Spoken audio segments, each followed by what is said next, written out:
चुनावी बॉन्ड को लेकर सुप्रीम कोर्ट में आज अहम सुनवाई होगी। स्टेट बैंक ऑफ इंडिया की ओर से सुप्रीम कोर्ट से चुनावी बॉन्ड की जानकारी देने के लिए 30 जून तक की मोहलत की मांग वाली अर्जी पर सुप्रीम कोर्ट सुनवाई करेगा। एसोसिएशन फॉर डेमोक्रेटिक रिफॉर्म्स की स्टेट बैंक के खिलाफ अवमानना का मामला चलाने की याचिका पर भी सुनवाई होगी। सुनवाई 5 जजों का संविधान पीठ करेगी। Chief justice DY Chandrachud, justice Sanjiv Khanna, justice BR Gavai, justice JB Pardiwala और जस्टिस मनोज मिश्रा की बेंच इस मामले की सुनवाई करेगी। कोर्ट ने 15 फरवरी को इलेक्टोरल बॉन्ड स्कीम को असंवैधानिक करार दिया था।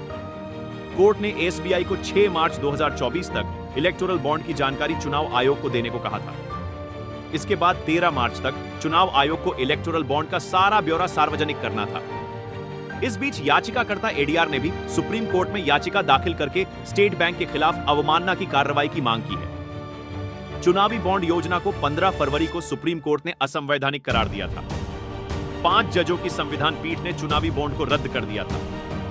सहमति से आए फैसले में सुप्रीम कोर्ट ने कहा था कि राजनीतिक दल चुनावी प्रक्रिया में प्रासंगिक इकाइयां हैं। चुनावों के लिए राजनीतिक दलों की फंडिंग की जानकारी जरूरी है। काले धन पर अंकुश लगाने वाली एकमात्र योजना नहीं है, इसके लिए अन्य विकल्प भी हैं।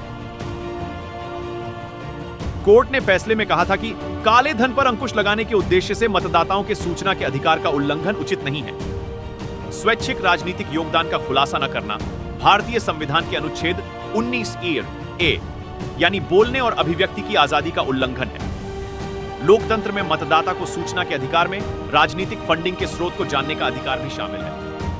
कॉर्पोरेट्स द्वारा असीमित राजनीतिक फंडिंग स्वतंत्र और निष्पक्ष चुनाव के मौलिक अधिकार का उल्लंघन है। सुप्रीम कोर्ट ने निर्देश दिए थे कि स्टेट बैंक तुरंत चुनावी बॉन्ड जारी करना बंद करे। एसबीआई को 6 मार्च तक चुनाव आयोग को अब तक खरीदे गए चुनावी बॉन्ड का पूरा डेटा जमा करना होगा, जिसमें खरीदारों के नाम, खरीद के मूल्य वर्ग और योगदान प्राप्त करने वाले राजनीतिक दलों के नाम शामिल हैं। यह जानकारी भारत निर्वाचन आयोग द्वारा अपनी वेबसाइट पर 13 मार्च तक प्रकाशित की जाएगी।